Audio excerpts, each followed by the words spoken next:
Kennslumyndband í rúlluísetningu, lagningu og úrgreiðslu. Við byrjum á að kanna ástand hársins og velja viðeigandi sjampó. Við byrjum á því að þvo hárið tvisvar sinnum og mikilvægt er að skola sjampóið vel úr. Byrjum á að greiða vel niður úr hárinu og taka rétta skiptingu. Við notum rúlluna til að mæla réttu hlutföllin á skiptingunni. No more beautiful boys. Það skal passa vel upp á að endarnir séu sléttir, því annars kemur brot í þá. Gott er að nota skaftið á greiðunni til að slétta endana vel. Staðsetning pinnans skal vera til hliðar til að koma í veg fyrir brot í loknum.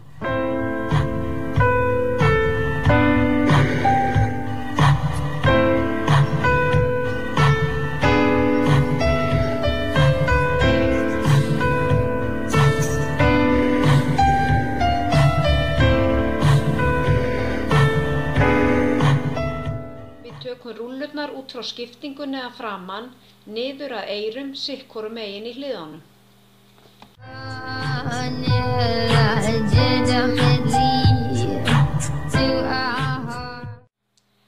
Til þess að fá sem mesta lyftingu í hnakkan skal halda loknum 90 gráður út frá skiptingunni og passa að draga ekki sama lokk niður í 45 gráður þegar þú rúllar honum upp.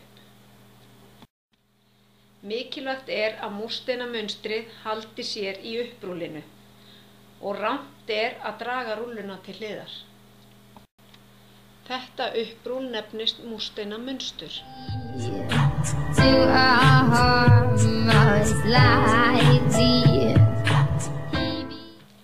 Þegar upprúllinu er lokið er hárnet sett yfir til að koma í veg fyrir að hárið ýfist í þurrkunni. Þetta er stundin til að bjóða kúnnanum kaffi.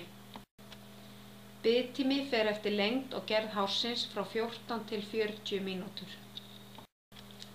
Hárið er látið kólna áður en rúllurnar eru teknar úr.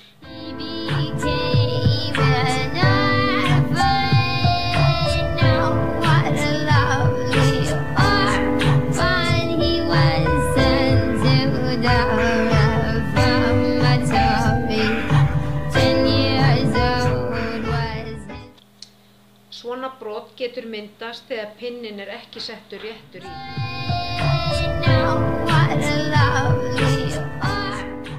Mikilvægt er að bursta hárið vel svo rúlluförin hverfi, því ofta sem þú burstar yfir hárið því fallegri verður áferðin.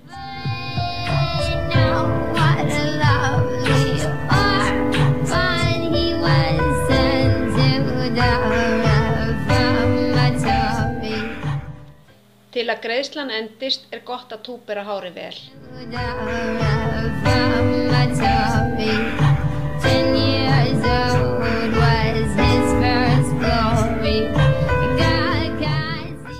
Túpera skal þétt niður við hálsvörðinn.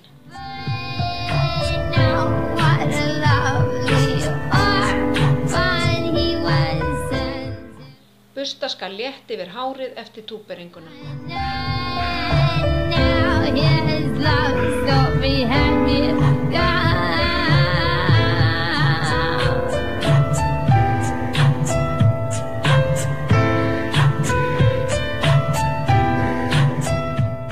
Útfæra má greiðsluna á marga vegu.